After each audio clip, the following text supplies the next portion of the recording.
অন্তর্বর্তীকালীন সরকার দায়িত্ব নেওয়ার পর গত 20 আগস্ট সিদ্ধান্ত হয় দেশের সব জেলা প্রশাসককে প্রত্যাহার করার। পাশাপাশি বিদ্যমান জেলা প্রশাসক পদায়ন নীতিমালা ও গত সরকারের তৈরি ডিসির ফিট লিস্ট বাতিল করা হবে। এরপর নতুন ফিট লিস্ট তৈরির জন্য টানা 2 সপ্তাহ বিসিএস 24, 25 ও 26তম ব্যাচের কর্মকর্তাদের মধ্যে প্রায় 600 জনের সাক্ষাৎকার নিয়ে তৈরি করা হয় ফিট লিস্ট। কিন্তু গত সোম ও মঙ্গলবার যে 59 জনকে ডিসি হিসেবে পদায়ন করা হয়, সেখানে গত সরকারের আমলে ঠাঁই পেয়েছেন বারবার পদবঞ্চিত থাকা মাত্র 3 জন কর্মকর্তা। বাকি 56 কর্মকর্তা গত 16 বছরে নিয়মিত পদোন্নতি পেয়েছেন। বেশিরভাগই ভালো পদায়ন নিয়ে দাপটের সঙ্গে চাকরি করেছেন, ছিলেন আওয়ামী লীগের করা ফিট লিস্টেও, এবার স্থান পেয়েছেন নতুন ফিট লিস্টেও। আর বঞ্চিত যারা নতুন ডিসি তালিকায় স্থান পেয়েছেন তারা হলেন যশোরের ডিসি মোহাম্মদ আজহারুল ইসলাম, চট্টগ্রামের ডিসি ফরিদা খানম এবং বগুড়ার ডিসি হোসনা আফরোজা। এর আগে জনপ্রশাসন মন্ত্রণালয় থেকে বলা হয়, নতুন ডিসি হিসেবে নিয়োগের মানদণ্ড হবে মেধা, দক্ষতা ও সততার ভিত্তিতে। কিন্তু অনুসন্ধানে দেখা গেছে গত সোমবার প্রথম দফায় যে 25 জনকে ডিসি হিসেবে পদায়ন করা হয়, তাদের মধ্যে মেধায় চাকরি পেয়েছেন মাত্র 11 জন, আর বাকি 14 জন এসেছেন বিভিন্ন কোটায়। নিয়োগ পাওয়া এই 25 জনের বিস্তারিত তথ্য বিশ্লেষণ করে দেখা গেছে তাদের মধ্যে 2 জন বিগত সরকারের আমলে নানাভাবে বঞ্চিত ছিলেন। নিয়মিত পদোন্নতি সহ অন্যান্য সুযোগ সুবিধা যথাসময়ে পেয়েছেন 23 জন, তারা ছিলেন আগের সরকারের ফিট লিস্টেও।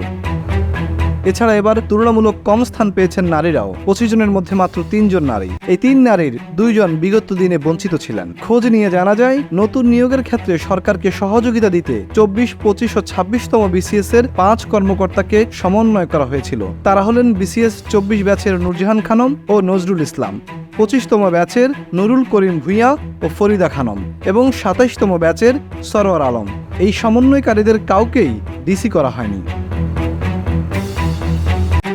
এছাড়া 59 জনের তালিকা পর্যালোচনা করে দেখা গেছে ফিট লিস্টে থাকা 2 মন্ত্রণালয় ও বিভাগের একজন কর্মকর্তাও পদায়ন থেকে বাদ পড়েননি। এই দুটি হলো স্বাস্থ্য ও পরিবার কল্যাণ মন্ত্রণালয় এবং মন্ত্রী পরিষদ বিভাগ। এর মধ্যে এককভাবে সর্বাধিক 7 জন ডিসি হয়েছেন স্বাস্থ্য মন্ত্রণালয় থেকে। প্রশাসনের একাধিক সূত্র বলছে, সদ্য নিয়োগপ্রাপ্ত ডিসিদের অনেকের বিরুদ্ধে বিগত আওয়ামী লীগ সরকারের ঘনিষ্ঠতার যে অভিযোগ উত্থাপিত হচ্ছে তা কোনোভাবেই উড়িয়ে দেওয়ার মতো নয়।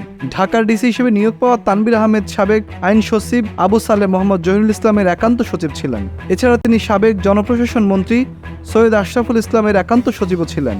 সাজ্জাদুল ইসলাম শাহিনের নিকট আত্মীয় তিনি। এদিকে ঝিনাইদহের ডিসি মোহাম্মদ আব্দুল আউয়াল কমলনগর ও কুমিল্লা ইউনো থাকা অবস্থায় তার বিরুদ্ধে দুর্নীতির অভিযোগ উঠেছিল। এদিকে মাগুরের ডিসি মোহাম্মদ ওহিদুল ইসলাম গত সরকারের সময় 5 বছর মরিশাসে ফার্স্ট সেক্রেটারি হিসেবে কর্মরত ছিলেন। অন্যদিকে কক্সবাজার জেলার ডিসি মোহাম্মদ সালাউদ্দিন ছাত্রলীগের রাজনীতির সঙ্গে সম্পৃক্ত থাকার অভিযোগ রয়েছে।